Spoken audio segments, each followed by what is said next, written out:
Hello, this is Ellis Bennis with Floating X, and I'm going to show you how to set up Gmail so where you can send and receive using your domain email. For example, ours is at floatingx.com.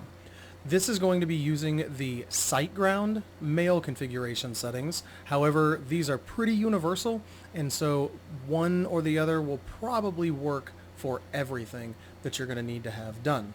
I will say that there are two options when setting things up. You can either just set a forwarder where whatever email goes to your domain email is simply forwarded to a free Gmail address, but you can also set it up with a POP3 access, and that's where it actually goes out, collects the email, and brings it down into Gmail.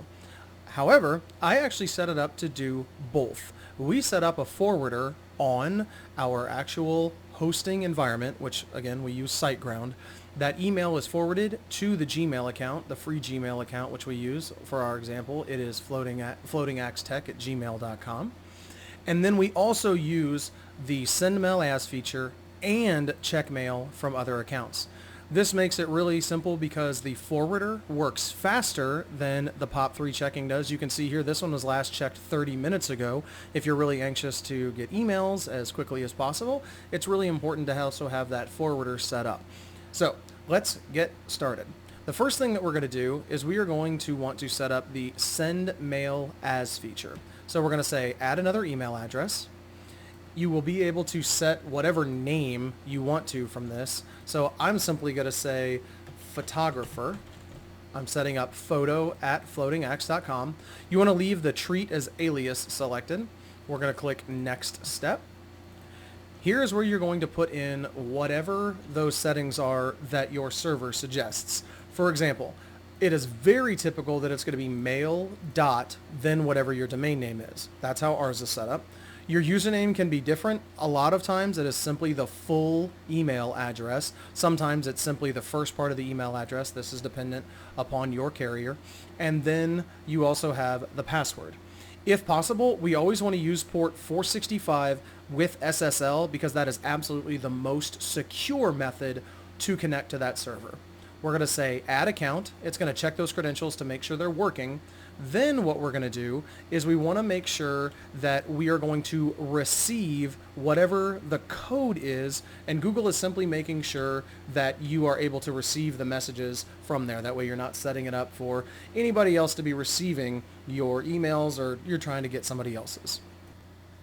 If you had already set up the forwarder, then this is automatically going to show up inside of your Gmail inbox. So you can click on mail and that should show up in there. You can also potentially get it from your webmail if you haven't set up that forwarder.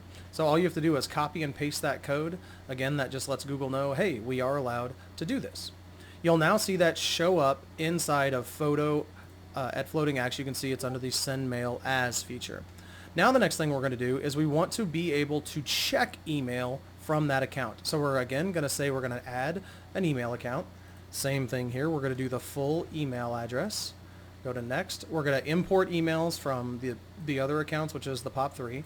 Same thing here. We're going to use the username for SiteGround. It is the full email address. For yours, it might be different. Where possible, again, we always want to use a secure connection.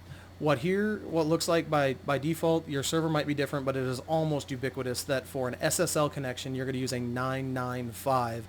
You can also select here, always use a secure connection. Again, we want to make sure it's as safe as possible. I am going to leave unchecked the option to leave a copy of the messages on the server. That's because Gmail is going to store these emails for us, so there is no reason for us to leave them out on the server for my purposes. However, you might want to leave them out there for an additional backup. It's entirely up to you and up to how much storage space there is available on your web server.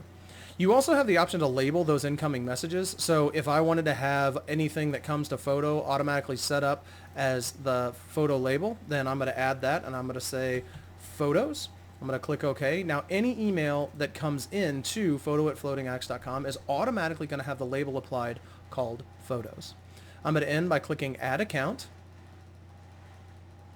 It's going to go out here and it is going to try to fetch, and you can see here that one mail has been fetched.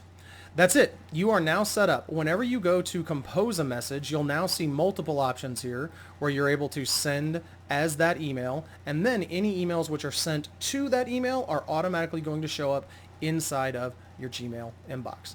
I hope this is helpful. If you ever need additional assistance with website hosting or whatever other digital marketing services you might need, please feel free to check us out at floatingaxe.com. Trying to pull that up here and I failed. Floatingaxe.com. Our phone number is 573-777-8800. And you can email me directly at info@floatingaxe.com. I pray that you have a blessed day.